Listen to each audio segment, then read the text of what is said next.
Hello everyone, this is your 67 Hail Hail roundup of all of the latest news concerning Celtic.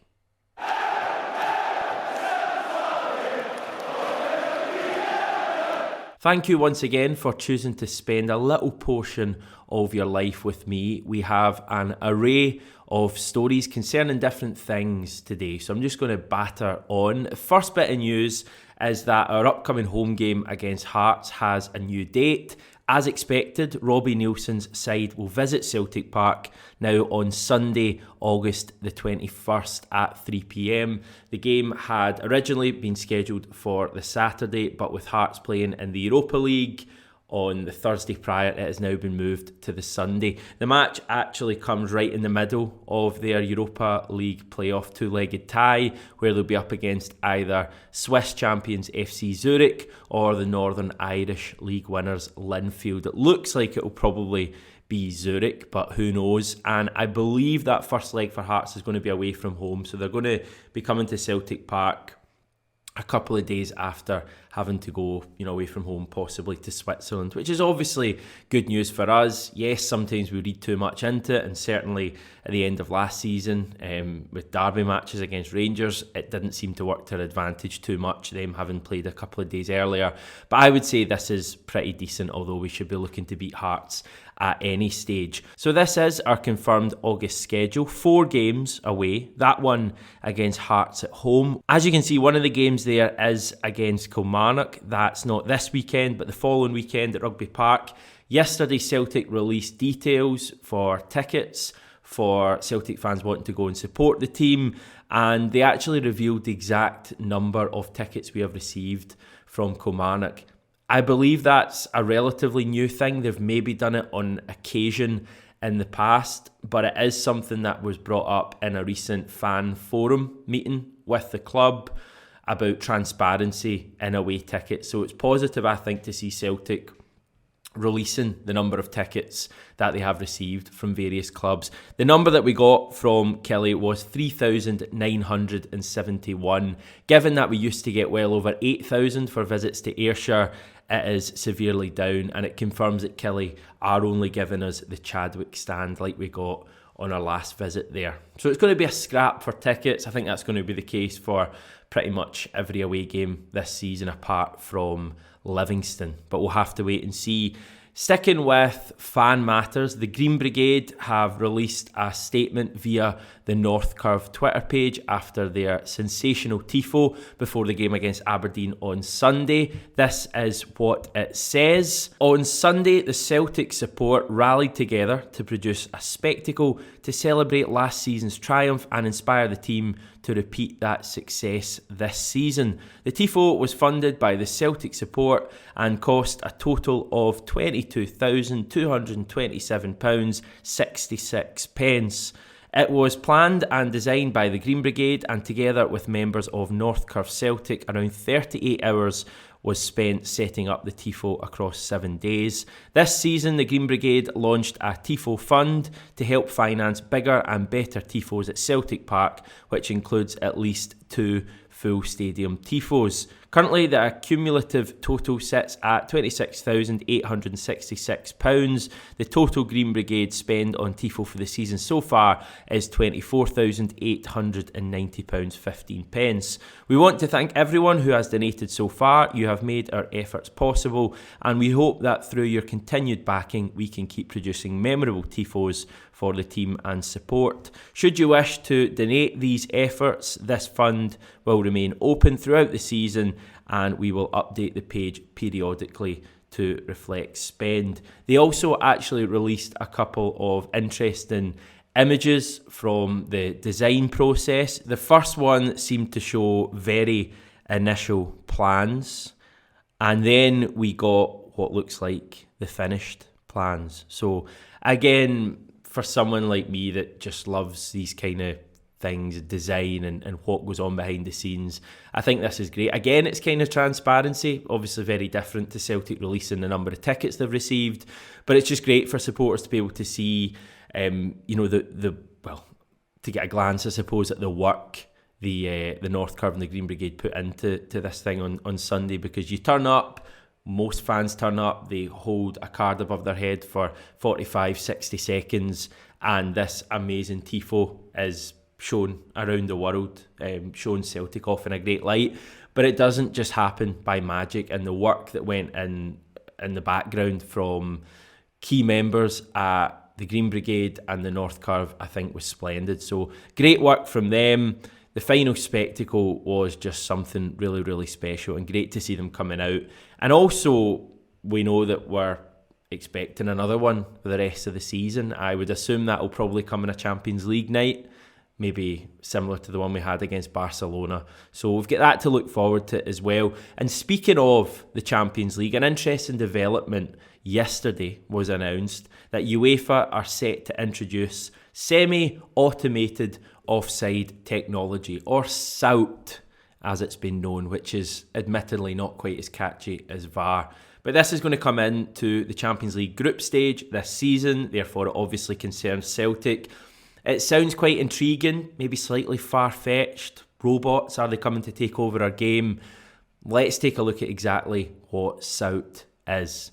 Now, it concerns offsides. That's probably pretty obvious from the name, but it's worth saying that right away. And at the moment, when offsides and VAR combine, it can be a bit of a troublesome experience. I would say out of all the decisions that VAR adjudicates over, offsides probably take the longest. Maybe handballs would be somewhere close, but certainly the amount of times I've been watching a game, down south, it doesn't seem to be quite as bad in UEFA competition, but especially down south, when they just spend minutes and minutes looking over whether a player was offside or onside. The people in the VAR studios, who are actually called video assistant referees, have to manually draw a line across the width of the pitch and also determine exactly when a pass has been made.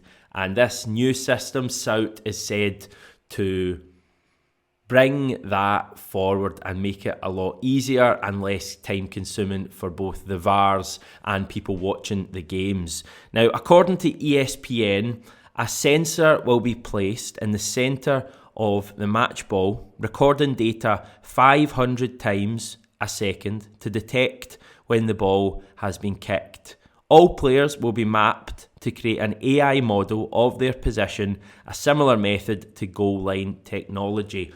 Read a little bit into this, and apparently, certainly for the FIFA version of this, and I would assume that UEFA's would be very similar, if not identical, players will be tracked on 29 data points on their body, with these data points recording data 50 times per second. So it's very, very accurate.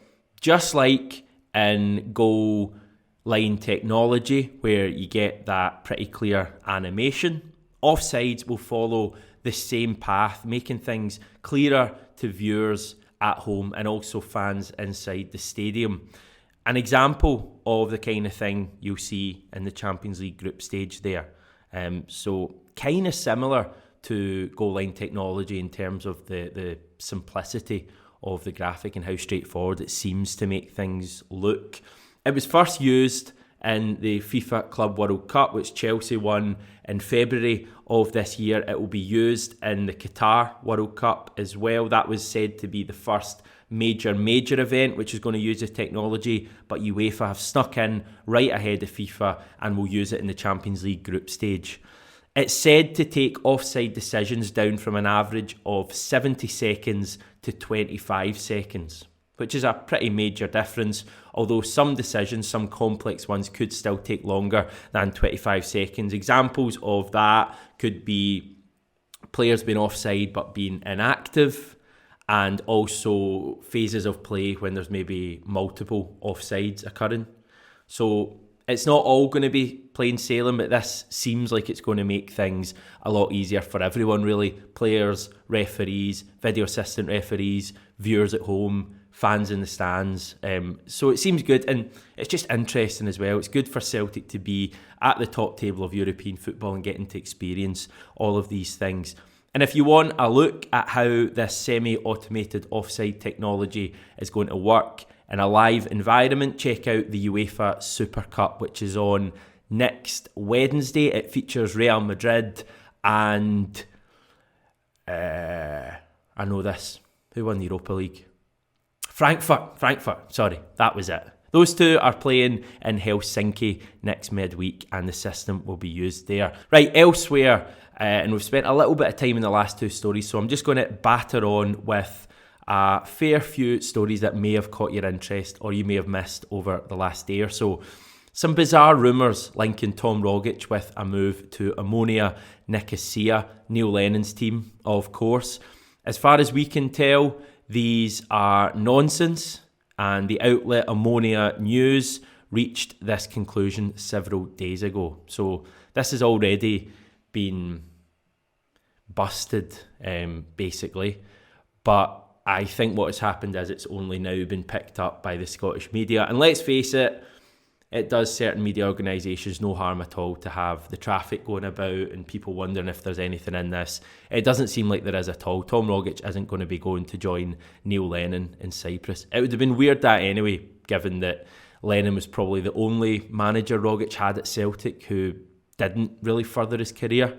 So it didn't make sense that, but it seems like there's nothing in it at all. Jordan Larsson is set to sign for Bundesliga side Schalke. That's according to Fabrizio Romano, with a medical plan soon. Friend of the show, Paul Lambert, hasn't ruled out managing Motherwell. The Fir Park side are looking for a new manager after sacking Graham Alexander at the end of last week. Lambert says he would have to be asked before he could make a decision. I guess that kind of makes sense, but that he is looking to get back into the game. Former Motherwell player as well. So it's maybe a little bit of kind of putting two and two together. But who knows? I think it'd be a great appointment for Motherwell and pretty interesting for Scottish football as well if that happens. Celtic were offered Rubin Kazan midfielder Sead Haksabanovic this summer, according to Russian outlet Sport Express, but we turned him down. Liel Abada has spoken about missing his good friend Nir Bitton in an interview with Celtic TV. Now, speaking in English, Abada called Bitton a big brother and finished by saying, "I really love him. I really miss him." And Don Robertson will referee our game against Ross County this weekend. He'll be assisted by Callum Spence and Stephen Traynor, with Gavin Duncan as the fourth official. Okay, tomorrow we will firmly put the spotlight on that game in Dingwall. We'll take a look at the business Ross County have done already this summer. We'll have Ange's press conference quotes. We will pick our starting lineup, or certainly our predicted 11 for the game, and cover much more, as well as any news that comes up between now and then. That is when I will next speak to you, legends.